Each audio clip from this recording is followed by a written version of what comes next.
तो अपनी मॉमी उनोहाना एक नोटोरियस किलर से एक प्यारी सी हीला कैसे बन गई। ये सवाल तो आता है कि ये एक क्रिमिनल कैसे सीधा बन गया। इसी बारे में बात करते हैं इस वीडियो में। स्पॉइलर का ध्यान रखते हुए चलिए शुरू करते हैं। अच्छा, उनोहाना रेत्सु कौन थी? उनोहाना रेत्सु बेसिकली स्क्वाड 4 की कैप्टन थी और स्क्वाड 4 बेसिकली हीलिंग स्क्वाड है जिसका काम मेन होता है हीलिंग करना, एक मेडिकल सपोर्ट प्रोवाइड करना पूरे गोतोरी ठाकुर को लेकर।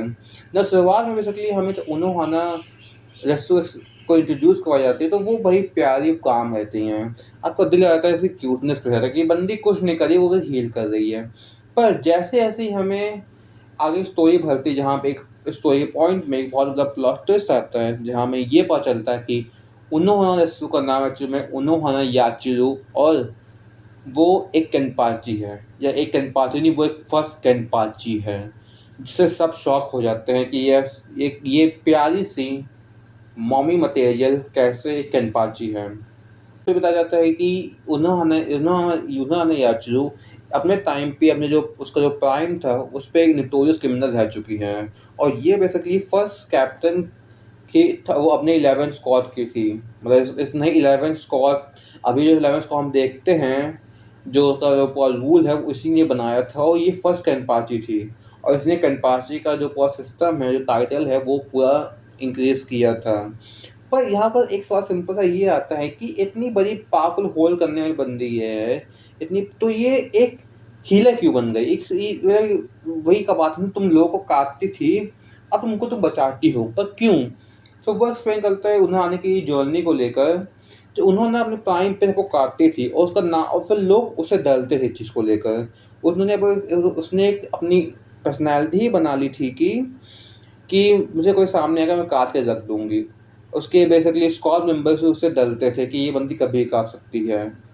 और पर जब उन्होंने की फाइट होती है अपने यंग जाकी से, तो उन्होंने को एक बार बेसिकली रियलिटी चेक मिलता है कि मैं ऐसे पावरफुल नहीं हूँ, मेरे से एक और पावरफुल बंदा है।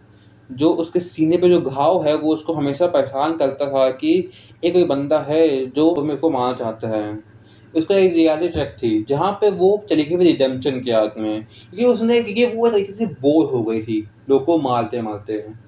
ये बात ही पता चीज़ है कि एक कनपाची इसको सबको मारना पसंद है, वो बेसिकली बोर हो गई मारते मारते। और इसी रिडेम्पशन के चक्कर में और इसी अपने इंटरनल मोनोलॉग और सेल्फ रिफ्लेक्शन के चक्कर में उन्होंने बेसिकली अपने हीलर मोड में चली जाती है, जहाँ पे वो अपना नाम चेंज कर लेती उन्होंने याचू से लेके उन्होंने रेत्सु को एक न्यू आइडेंटिटी बनाती है। और अपने हेड कैप्टन को मालूम था कि ये बेसिकली सीधी बंदी नहीं काट के रख देगी, पर फिर भी वो अपने हेड कैप्टन उसकी बेसिकली ओपिनियन और चॉइस को रिस्पेक्ट करते हैं और उसको हीलर बना देते हैं। फिर वो बनती है स्क्वाड 11 से सीधे स्क्वाड 4 की हेड कैप्टन। और फिर बेसिकली वो हीलिंग टेक्निक सीखती है अपने किंजी से। जहाँ से पहले हमें स्क्वाड जो दिखाया जाता है तो किंजी बात करते हैं उन्होंने से, तुमने मेरी टेक्निक याद की या नहीं की है, मतलब कि उन्होंने ने किंजी से ही उसकी हीलिंग टेक्निक सीखी है। और फिर यहीं से उन्होंने का एक रिडेम्पशन आर्क शुरू हो जाता है जहाँ वो लोगों को बचाती रहती है। ये वीडियो थी उन्होंने के रिडेम्पशन आर्क की, जहाँ पे उस बंदी ने एक किलर से हीलर का पाथ चुना।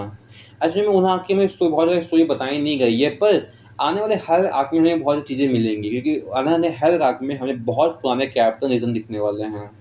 So that's it. अगर वीडियो पसंद है लाइक सब्सक्राइब कीजिए और मिलते हैं फिर नेक्स्ट वीडियो में।